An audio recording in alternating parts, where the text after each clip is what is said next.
I did not hit her. It's not true. It's bullshit. I did not hit her. I did not. Oh, hi, Mark. That's right, before The Disaster Artist comes out, I first had to experience the disaster itself. Let's talk about The Room.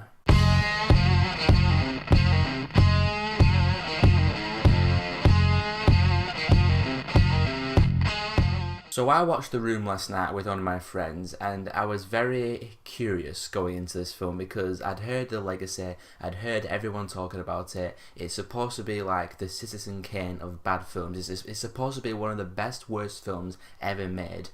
And in that respect, this film lived up to the hype. Not very many films live up to the hype nowadays, but The Room completely did live up to the hype.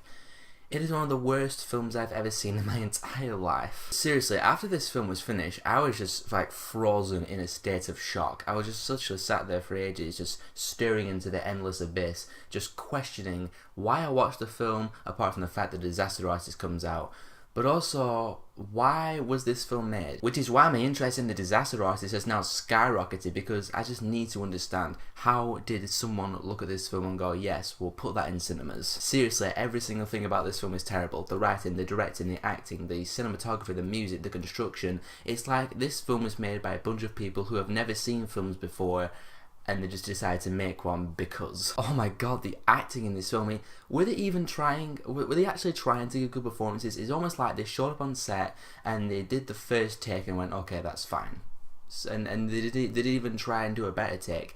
Some of the dialogue delivery in here is truly horrendously awful, but sometimes kind of funny. I'm so happy I have you as my best friend, and I love Lisa so much. Well, we'll see. Danny, don't plan too much. It may not come out right. You are tearing me apart, Lisa! Oh, come on, why not? No, I can't.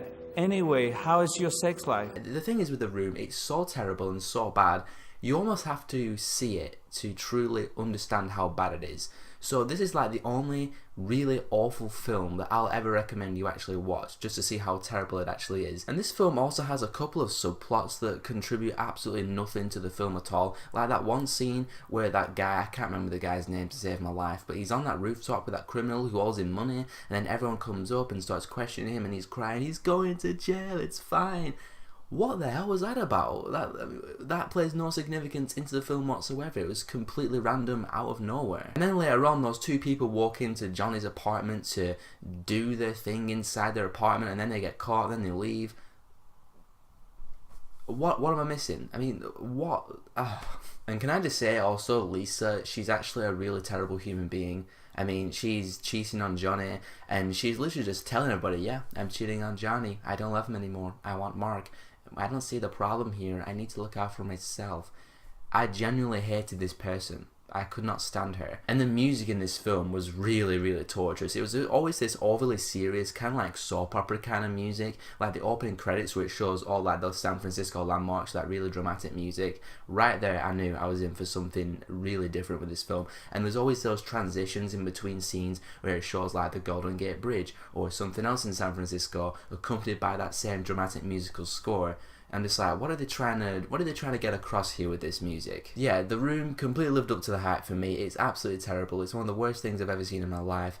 But again, I'd actually recommend watching it just to see how bad it is. I mean, it's unbelievable how this got into cinemas and how it's now even a thing.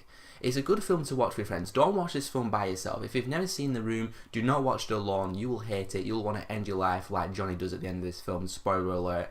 But if you watch it with a friend, you can laugh at it. You can laugh at the absurd dialogue in the film, some of the absurd lines that these characters come out with. And it can be a really good time. You can roast the film together. I'd actually recommend doing that. That's actually a really fun time, and I enjoyed watching it with my friend last night. There is no other rating that I could give The Room other than a 0.5 out of 5.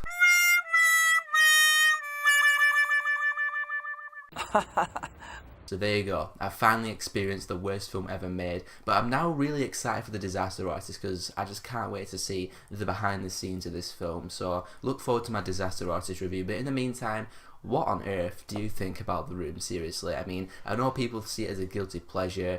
I mean, no, I can't even get it to that level for me. But whatever you thought about The Room, leave in the comments below, and if you want to see more of my stuff, be sure to subscribe, and I'll see you all in the next video.